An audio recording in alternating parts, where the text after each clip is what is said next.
തിരുവനന്തപുരം നെയ്യാറ്റിൻകരയിൽ കഞ്ചാവും മയക്കുമരുന്നുമായി പശ്ചിമബംഗാൾ സ്വദേശി പിടിയിലായി. രാകേഷ് മണ്ഡലാണ് നെയ്യാറ്റിൻകര എക്സൈസിന്റെ പിടിയിലായത്. ചില്ലറ വിൽപ്പന നടത്താനാണ് പ്രതി ലഹരി എത്തിച്ചതെന്ന് എക്സൈസ്.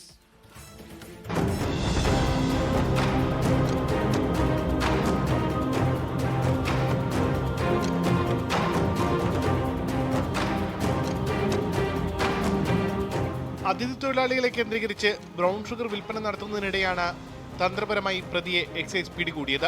നെയ്യാറ്റിൻകര മേഖലയിൽ അതിഥി തൊഴിലാളികൾക്കിടയിൽ മയക്കുമരുന്ന് ചില്ലറ വിൽപ്പന നടത്തുന്ന ആൾക്കാരിൽ പ്രധാനിയാണ് രാകേഷ് മണ്ഡൽ. 18 ഗ്രാം ബ്രൗൺ ഷുഗറും 12 ഗ്രാം കഞ്ചാവുമാണ് രാകേഷ് മണ്ഡലിൽ നിന്ന് പിടികൂടിയത്.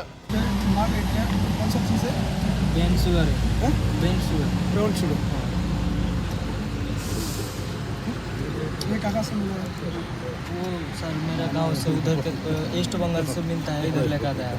इधर लेके आते हैं. कौन लेके आया? वो जो लेके आया वो चल गया, उसका मामा जी मर गया एक्सीडेंट में. 23-കാരനായ രാകേഷ് മണ്ഡൽ കഴിഞ്ഞ കുറച്ചു കാലമായി നെയ്യാറ്റിൻകര കേന്ദ്രീകരിച്ച് മയക്കുമരുന്ന് വിൽപ്പന നടത്തുന്നുണ്ട്. അലൂമിനിയം ഫോയിൽ പേപ്പറിൽ കുഴമ്പ് രൂപത്തിൽ സൂക്ഷിച്ചിരുന്ന നിലയിലായിരുന്നു ബ്രൗൺ ഷുഗർ. പ്രതിയെ കോടതിയിൽ ഹാജരാക്കി റിമാൻഡ് ചെയ്തു.